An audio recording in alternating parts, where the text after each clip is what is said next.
Bismillahirrahmanirrahim. Assalamualaikum warahmatullahi wabarakatuh.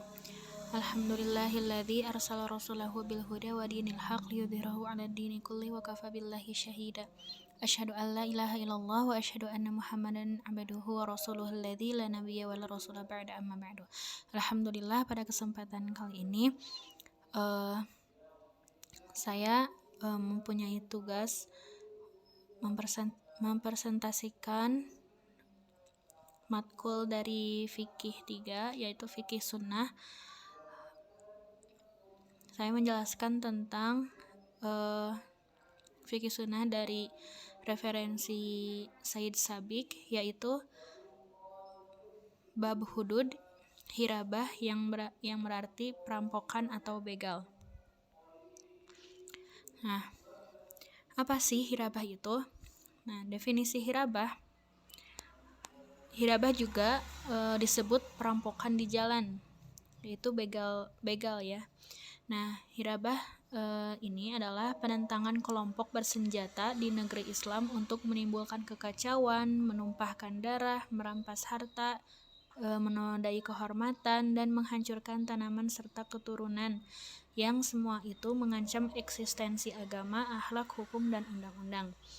Nah, hirabah juga diambil dari kata harb, yang berarti itu perang.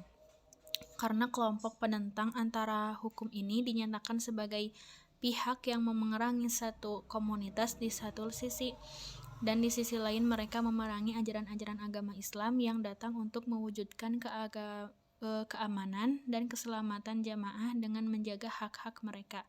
Penentangan kelompok ini terhadap nilai-nilai tersebut merupakan peperangan. Nah, dari sinilah kata hirabah itu diambil. Nah, kenapa disebut hirabah? Perampokan di jalan? Ya karena mereka orang-orang menahan diri untuk tidak keluar ke jalan lantaran mereka keluar. Nah, akibatnya banyak orang yang tidak keluar dari rumahnya karena khawatir darah mereka ditumpahkan, harta mereka dirampas, kehormatan mereka dinodai, dan khawatir akan terhalangi oleh hal-hal yang tidak mampu mereka hadapi. Nah, sebagian ulama juga menyebut kriminalitas semacam ini sebagai sorikoh kubro, yang berarti adalah pencurian tingkat tinggi, ya karena mereka mencuri atau merampok itu di jalan gitu. Selanjutnya, hirabah adalah merupakan kejahatan yang berat. Nah, hirabah atau perampok jalanan termasuk kategori kejahatan yang berat. Maka dari itu, Al-Quran menyebut orang-orang yang terlibat aktif dalam aksi kejahatan ini dalam ungkapan yang sangat tegas. Nah, Al-Quran menyebut mereka sebagai kelompok yang memerangi Allah Subhanahu wa Ta'ala dan Rasul-Nya, serta menimbulkan kerusakan di bumi, dan Allah memperberat hukuman bagi mereka yang tidak diterapkan pada kejahatan lainnya. Allah Subhanahu wa Ta'ala berfirman, A'udzu billahi minasyaitonir rajim. Innama jazaa'ul ladzina yuharibuna Allah wa rasulahu wa yas'auna fil ardi fasadan ay yuqatalu aw yusallabu aw tuqatta'a aydihim wa arjuluhum min khilafin aw yunfa'u minal ard. Dzalika lahum khizyun fid dunya wa lahum fil akhirati 'adzabun 'adzim.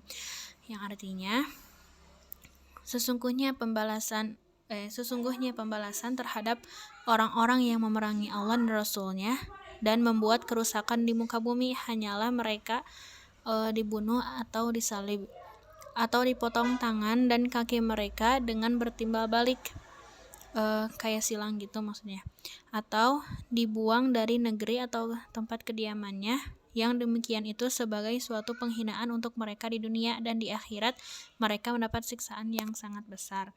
Quran Surat Al-Ma'idah ayat 33.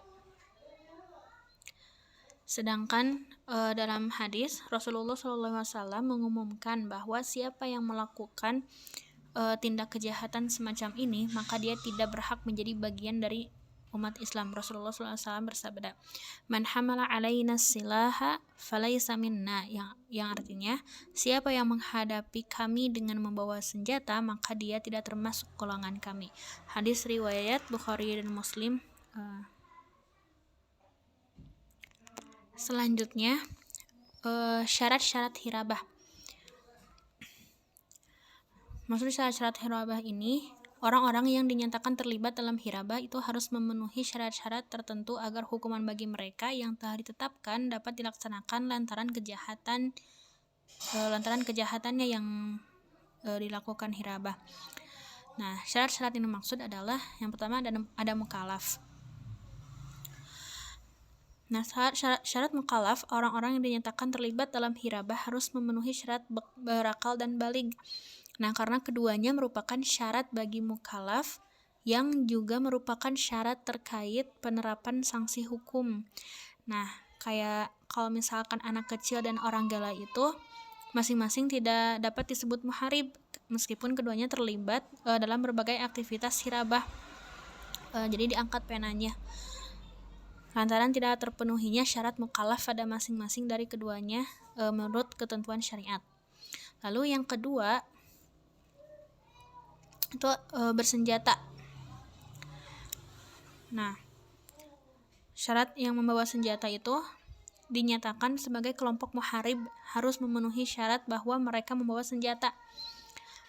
Karena kekuatan mereka yang sengaja mereka andalkan untuk melakukan permusuhan tidak terlepas dari kekuatan senjata. Jika mereka tidak membawa senjata, maka mereka tidak dapat disebut sebagai muharib karena mereka tidak mampu menolak orang yang hendak menemui mereka. Nah, tapi jika bersenjatakan kerikil dan batu, apakah mereka dapat dikategorikan sebagai muharib? Nah, dalam hal ini terdapat perbedaan pendapat di antara ulama fikih Syafi'i, Malik, penganut mazhab Hambali, Abu Yusuf, Abu Tsaur, Ibnu Hazm mengatakan mereka dikategorikan sebagai muharib karena tidak ada ketentuan yang menetapkan terkait jenis, tidak pula jumlah senjata. Nah, selanjutnya syarat terang-terangan yang berarti jauh dari kawasan penduduk itu.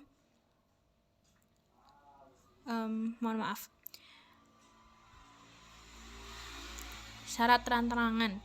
Di antara syarat-syarat hirabah adalah dilakukan secara terang-terangan, yaitu mereka mengambil harta secara terang-terangan. Jika mereka mengambilnya secara sembunyi-sembunyi, maka mereka disebut sebagai kawanan pencuri. Nah, sedangkan jika mereka mengambilnya dengan cepat melarikan diri dan mereka adalah perampas yang tidak dapat dikenai sanksi hukum hirabah, itu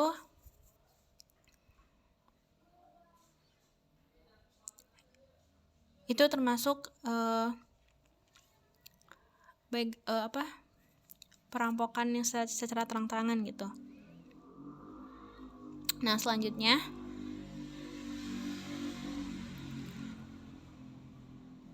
jauh dari kawasan penduduk. Nah, sudah jelas sekali yang namanya perampokan di jalan itu atau begal dalam bahasa kita, mereka mengambil kesempatan yang jauh dari kawasan penduduk, misalnya di tempat yang sepi atau kalau misalkan malam di tengah malam gitu. Jadi tempat kawasan yang sepi yang tidak banyak penduduk agar mereka ngerasa aman untuk mencuri barang dari orang tersebut. Selanjutnya, hukuman terkait kejahatan hirabah. Nah, hukuman yang ditetapkan ayat yang tadi dalam Quran surat Al-Maidah ayat 33 sampai 34, bagi orang-orang yang memerangi Allah dan Rasulnya serta berusaha membuat kerusakan di muka bumi adalah satu dari 4 bentuk hukuman, yaitu hukuman mati, disalib, tangan dan kaki dipotong secara bertimbal balik, atau dibuang dari daerahnya, diasingkan. Nah, maksud dari kata atau di sini fungsinya untuk mengungkapkan macam-macam hukuman, bukan pemberian pilihan. Jadi hukuman dari begal itu ya yang tadi disebutkan yang 4. Nah, tetapi mayoritas ulama fikih berpendapat bahwa hukuman bermacam-macam sesuai dengan jenis kejahatan, yaitu terbagi dalam beberapa kriteria sebagai berikut. Yang pertama, ada tindak kejahatan hirabah hanya dilakukan untuk menimbulkan ketakutan pada orang-orang yang melintas di jalan, dan para pelaku kejahatan hirabah tidak melakukan apapun di luar tujuan itu. Hukuman bagi mereka adalah dibuang dari negeri di mana mereka tinggal. Nah, kalau misalkan jenis kejahatannya menakut-nakutkan orang lain di jalan, ya mereka berhak untuk dibuang di negeri di mana dia tinggal. Lalu ada yang kedua, yaitu kejahatan hirabah dilakukan sebatas mengambil harta tanpa disertai pembunuhan. Hukuman baginya adalah pemotongan tangan kanan dan pemotongan kaki kiri. Selanjutnya, yang ketiga ada kejahatan hirabah ini dilakukan dengan pembunuhan tanpa pengambilan harta. Seluruh orang yang terlibat dalam kejahatan hirabah ini harus dihukum mati meskipun yang membunuhnya itu adalah cuma 1 orang gitu.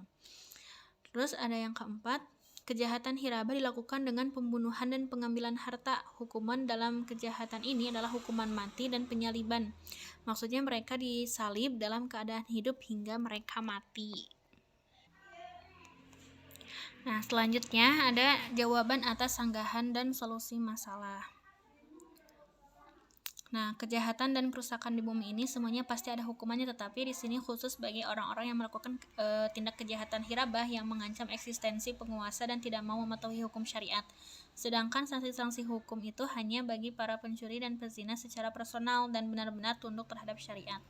Nah, ketentuan hukum terkait mereka ini telah dipaparkan dalam Al-Quran dengan sebutan sebagai pelaku personal. A'udzubillahi minasyaitonirrajim. Wassariqu wassariqatu faqta'u aydiyahuma al-ayah. Yang artinya laki-laki yang mencuri dan perempuan yang mencuri, potonglah tangan keduanya.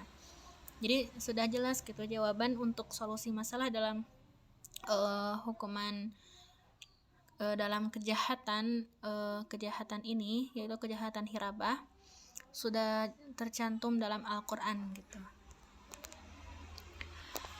Nah, selanjutnya kewajiban penguasa dan umat dalam menghadapi tindak kejahatan hirabah. Nah, pertama ada penguasa dan umat sama-sama bertanggung jawab untuk melindungi aturan hukum, mewujudkan keamanan, menjaga hak-hak pribadi dengan melindungi darah, harta, dan kehormatan mereka. Yang kedua ada jika ada satu kelompok yang membalot lantas menimbulkan ketakutan di jalan, merampok di jalan, dan menghambat kehidupan orang lain dengan tujuan untuk membuat kekacauan dan keributan, maka penguasa harus memerangi kelompok itu sebagaimana yang dilakukan Rasulullah SAW terhadap kaum Araniyin dan sebagaimana dilakukan oleh khalifah-khalifah beliau sepeninggal beliau. Selanjutnya, kaum muslimin juga wajib bekerjasama dengan penguasa untuk memberantas kelompok itu sampai ke akar-akarnya. Lalu, jika mereka melakukan kejahatan pembunuhan dan merampas harta, maka mereka harus diburu hingga tertangkap dan dijatuhi hukuman terkait kejahatan hirabah. Nah, yang terakhir ada pertaubatan kelompok muharib sebelum mereka tertangkap. Nah, jika kelompok yang melakukan tindak kejahatan hirabah yang menimbulkan kerusakan di bumi bertaubat sebelum mereka tertangkap dan penguasa dapat menangkap mereka, maka sesungguhnya Allah mengampuni dosa-dosa mereka yang telah mereka perbuat, dan hukuman yang khusus berkaitan dengan tindak kejahatan hirabah bagi mereka ditiadakan berdasarkan firman Allah SWT, yang artinya kecuali orang-orang yang taubat di antara mereka sebelum kamu dapat menguasai atau menangkap mereka, maka ketahuilah bahwasanya Allah Maha Pengampun lagi Maha Penyayang. Quran Surat Al-Maidah ayat 34. Nah, tapi Ibnu Rushd mengatakan, adapun terkait apa-apa yang digugurkan lantaran pertaubatan, mereka berbeda pendapat terkait hal ini dalam 4 pendapat. Nah, yang pertama ada pendapat yang pertama itu bahwa pertaubatan hanya menggugurkan sanksi hukum hirabah, sedangkan seluruh hak Allah selain itu dan hak-hak manusia tetap dituntut. Ini adalah pendapat Imam Malik. Pendapat yang kedua, bahwa yang digugurkan lantaran pertaubatan adalah sanksi hukum hirabah dan hak Allah berupa sanksi hukum perzinahan, minuman yang diharamkan, dan pemotongan dalam tindak pencurian. Sedangkan hak-hak manusia yang berkaitan dengan harta dan korban jiwa tidak gugur kecuali para wali korban memaafkan. Lalu ada pendapat yang ketiga, bahwa pertaubatan meniadakan seluruh hak Allah, sedangkan terkait sanksi terkait pembunuhan dan harta tetap dituntut jika wujud barangnya masih ada. Nah, yang terakhir, pendapat yang terakhir, bahwa pertaubatan menggunakan semua hak manusia berupa harta dan pembunuhan kecuali harta yang masih ada wujud barangnya. Nah, mungkin segitu dari penjelasan dari hirabah, yaitu berupa hukuman, terus dan yang lainnya. Mohon maaf bila banyak salah dalam kata maupun penyampaian. Ditutup saja dengan hamdalah, alhamdulillahirabbil alamin. Aqulu qauli hadza wa astaghfirullah li wa lakum. Assalamualaikum warahmatullahi wabarakatuh.